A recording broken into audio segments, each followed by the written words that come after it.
We begin by seeing some scenes of uncertainty, despair, and destruction.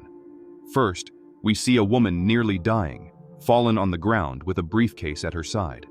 Next, the same woman appears lying with one hand cuffed and bleeding, with the feeling that life is draining away. And finally, she is near a burning building, amid smoke and heat, and the narration says that all of that happened because of the choices she made. We then go back in time, and the film introduces us to the same woman at an earlier moment. Her name is Barbara, a seamstress whose routine is simple, silent, and marked by longing. Her small house and shop are full of embroidered pieces that she makes with patience and care. But among the works there are strange embroidered portraits, frames that hold voices. When she pulls the threads, recordings spring forth that reproduce words and laughter. Many of those voices are her memories with her mother, a woman who died some time ago and left a void Barbara could not fill. The fabric shop is run only by her. She serves few clients and, despite being talented in talking portraits, her specialty makes the place almost deserted. The environment is full of the smells of thread, glue, and fabric, and everything seems frozen in time, as if life had passed the shop window without entering. On an ordinary day, Barbara goes to the house of a client named Grace to adjust the wedding dress. Barbara works as a traveling seamstress, which means she takes her sewing kit from house to house, attends wherever the bride needs, and always carries tools, needles, spools of thread, and small trimmings. Upon arriving, she prepares to sew a button on Grace's dress, who is nervous and impatient because the wedding is in a few hours. Grace, hurried and demanding, abuses Barbara's kit without asking, opening the box and rummaging through her things. In a sudden move, a button falls and rolls near a floor grate. Barbara bends to pick up the button, but irritated by the disrespect, pushes the button under the grate on purpose, making it look like an accident. She tells Grace she has another button at the shop and assures she will return quickly. Grace explodes with anger at being so close to the ceremony, and because of the delay, and Barbara, trying to calm her, pins the dress with a safety pin and runs out. In the car, she decides to fetch the spare button, but avoids the usual route and takes a different road, perhaps to clear her head or to buy some time. While driving on little trafficked roads, Barbara encounters something that freezes her. A scene of a serious accident, 2 motorcycles crumpled on the asphalt, fallen bodies and signs of a struggle. On the ground there were obvious traces of illicit things and guns scattered, and a large black briefcase attracted more attention than it should. The riders are badly injured, writhing and trying to move, in a mix of pain and rage. At first, Barbara thinks of calling the police, but soon, another idea arises. A risky and cruel idea. Instead of alerting the authorities, she takes out her sewing kit, unwinds 2 spools of thread, and begins to set up a trick using the car, the threads, and the weight of the briefcase. She wraps the spools around points on her car and uses the same thread to tie the injured and also the guns. Carefully, she pulls one of the motorcyclists to the other side of the road, creates a simple tension mechanism, and, as she leaves the scene, pulls the threads back. The improvised system gathers the guns in a movement that causes the pilots, desperate, to shoot one another. They are mortally wounded and stop. Barbara then reverses, grabs the briefcase and flees the scene, stunned and exultant at having taken so much money. The feeling of victory envelops her, but lasts little. Noticing that threads still trail behind the car, she brakes, turns around, and finds that one of the needles is missing. The needle bears her shop's identification engraved, and this panics her. If someone finds the needle with the shop's name, her involvement in the crime could be discovered. She returns quickly, finds the needle stuck in one of the men's hand and, when trying to pull it out, drops the needle on the road. While she desperately searches for it, one of the injured wakes and tries to reach for his gun. Barbara runs, reaches the gun before him and, without thinking much, handles the weapon, leaving her fingerprints all over it. At that moment, she realizes she is now also part of the crime scene. Afraid of being linked to the case, she throws the guns away, puts one of the men, Beck, who still breathes and moans, in the back seat of her car and drives to her shop, trying to stay calm while her heart races. Upon arriving, she enters without warning and drags Beck inside, hiding the body behind curtains and boxes. Using threads, knots, and her knowledge of sewing machines, she binds the man's hands and feet, improvises a pulley with ropes, and manages to haul him upstairs. Just when she thinks she is free of the worst, someone knocks at the door. Grace, late and furious, demands the dress be ready. Beck tries to scream, but Barbara ties a cloth to his helmet to stifle sounds, runs to fix Grace's button in 2 minutes, and sends the bride away, barely breathing. When she returns, she removes the gag from Beck, and he immediately tells her they are in danger because the father of the boy he shot will come after them, thirsty for revenge and to recover the lost money. Before they can process this, there is another knock. It's Oscar, an elderly student of Barbara, a kind man who makes a talking quilt and who always comes to ask for help.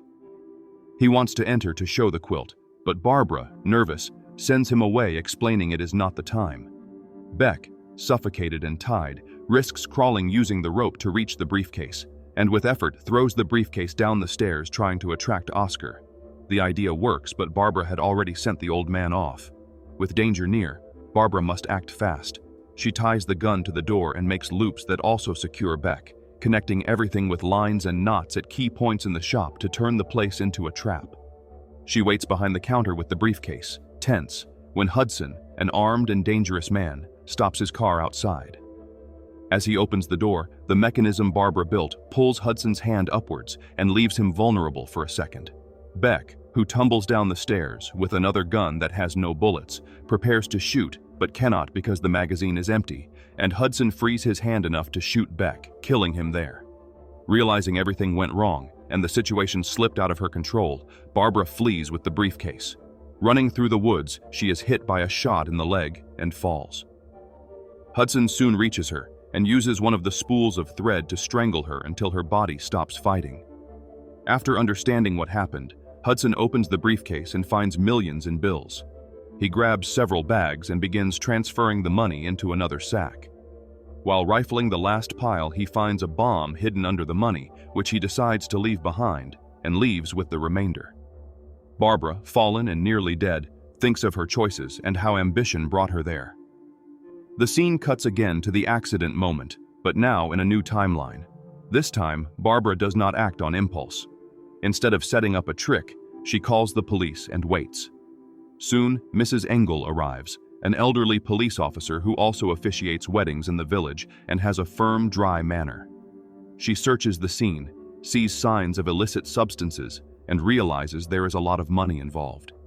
Inspecting Barbara's car, she finds the briefcase in the trunk. Furious, she reprimands Barbara for any suspected reckless behavior and removes her from the car.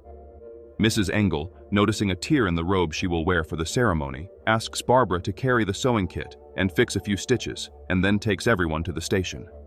Upon arrival, she handcuffs the men.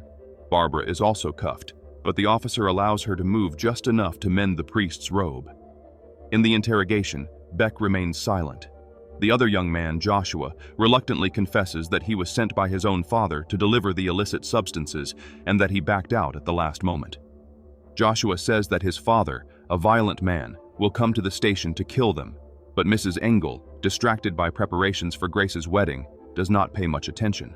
She goes to the room where the wedding is about to happen and leaves Barbara, handcuffed but still free enough to sew, stuck in that position. Alone in the waiting room, panicked, Barbara begins to look for a way out. She sees the keys on the table, but they are too far to reach. She asks Beck to open his belt and use the shoelaces to make an improvised rope.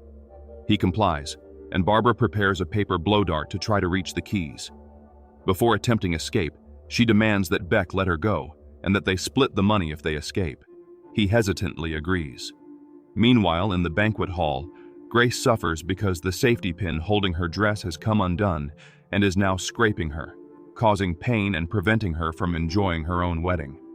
Grace, in such distress that she collapses at her own wedding, prompts Mrs. Engel to run and ask Barbara for help, which pulls attention away from the young bride and from Beck, forcing them to abort the plan and quickly hide the belt. Mrs. Engel, unaware of everything, takes the keys, unhandcuffs Barbara, and takes her to fix the robe. Surprisingly, the bride recognizes Barbara and is incredulous to see her, but allows the work for the sake of the wedding. After repairing the dress, Mrs. Engel hangs the keys farther away, out of Barbara's reach. As soon as the officer leaves, Barbara tells Beck to throw his belt at a hook, and after several tries, he succeeds. Barbara repeats the blow dart trick and retrieves the keys. Beck frees himself, but when it is Barbara's turn, he refuses to give her the keys and instead throws them out of reach and grabs the briefcase, crawling out of the station. Barbara, enraged, rips wires from the wall and tries to use them to locate the keys, without success. With no options, she starts talking to Joshua, trying to distract and understand the young man. During the conversation, she notices an electrical outlet and gets an idea. She strips a wire, uses the blow dart and threads to assemble an improvised pulley, and connects everything to the power to create a new kind of mechanism. At that moment, Hudson invades the station. He enters through the banquet hall shooting and wounds Mrs. Engel in the leg, then forces entry into the other room and orders Barbara to drop the wires. Hudson taunts Barbara personally while his presence makes everyone tense. Mrs. Engel crawls to the place wounded, and Barbara discreetly signals for her to switch on the power.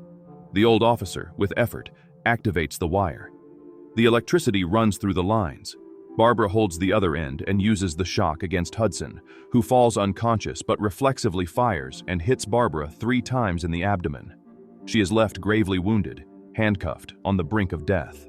The sequence returns again to the accident, but in another variation. This time, Barbara decides not to get involved, storms off, and heads home. When she arrives and sees the closing sign outside her store, she realizes she needs the money. She then goes back to the accident site and finds Hudson shooting Beck to death. Panicked, Barbara immediately turns the car around and flees the scene, seeing Hudson place his injured son in the car and leave. After driving aimlessly, she stops at a restaurant with her sewing kit in her bag. Hudson and Joshua follow her, sit beside her, and Hudson, to intimidate, places his gun on his lap. The waitress notices Joshua is wounded, but Hudson insists he is fine and sends her away. Alone, Hudson pressures Barbara to pretend they are a family and forget what she saw. He says he cannot take Joshua to the hospital and orders her to stitch his wounds in the bathroom. Terrified, she agrees and takes Joshua to the bathroom, where she begins to sew with trembling hands. Meanwhile, Oscar, who saw Barbara's car, enters the restaurant with his talking quilt and sits beside them, chattering about the embroidery. In the bathroom, Barbara and Joshua have a conversation.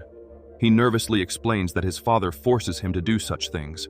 She tries to calm him down and gives him a spool of thread, urging him to hold on to it at all costs. Oscar notices trails of blood leading to the bathroom and, worried, goes to the door to look. He finds Barbara with a wounded man, and she invents that the young man is a cousin who had an accident. Oscar, embarrassed and not wanting to get involved, leaves. Hudson confronts Joshua and accuses his son of having shot the buyer first. He says he found Joshua's gun with a nearly empty magazine and understands the son fired to flee with the money. While Hudson faces his son, Barbara uses the thread she gave Joshua to wrap around Hudson's table, his shoe, and his gun, creating loops that pin the man in place. Hudson hands a knife to Joshua and tries to coerce his son to kill Barbara to prove his loyalty. The boy predictably refuses. In a tense moment, Barbara suddenly rises, opens her kit, which plays a tune, and begins to dance in a strange, sudden manner. Hudson finds her performance odd and laughs, unaware she is using her steps to wind the spool around his shoe and waist. When the music stops, she returns to her seat, makes some final loops, and passes the spool to Joshua under the table. At that instant, Grace, bloodied and furious, appears searching for Barbara. Hudson tries to restrain, but the angry woman demands to see the seamstress and drags her outside to work on the button. After fixing it, Grace leaves, and Barbara, outside, signals Joshua, who pulls the 2 spools of thread. Hudson's gun is yanked free, begins to dance among chairs and tables, and, in the end, points at Hudson himself. Joshua pulls the trigger several times and kills his father. No longer in danger, Barbara runs to Hudson's car, grabs the briefcase, and flees. Joshua, terrified, crawls out and gets into his father's car. At home, Barbara pries open the briefcase with a tool and, seeing the piles of money, starts placing them in her drawer, crying, seized by a mixture of relief and guilt. Tragically, the bomb hidden in the briefcase explodes, setting the house ablaze. Joshua arrives and can only watch as a badly burned Barbara crawls out amid flames and smoke. Even in this alternate timeline, she is about to die. Finally, the scene returns to the beginning of Grace's chapter. When the button falls, this time, Barbara chooses to pick it up and sew it onto the dress, closing that part of the story. Unhurried, she takes her usual route, avoiding the road where the accident happened. But after driving a while, an armed man stops her. It is Hudson in another version of fate, and he asks for directions. She hesitates but points the way, and, surprisingly, Hudson tosses some stacks of money into her car, asking her to forget the encounter. Barbara, exultant, accepts the unexpected gift, and, at last, the choice she made has paid off, and her life, traced by successive decisions, shows the weight and consequences of choices made in fear, greed, and despair.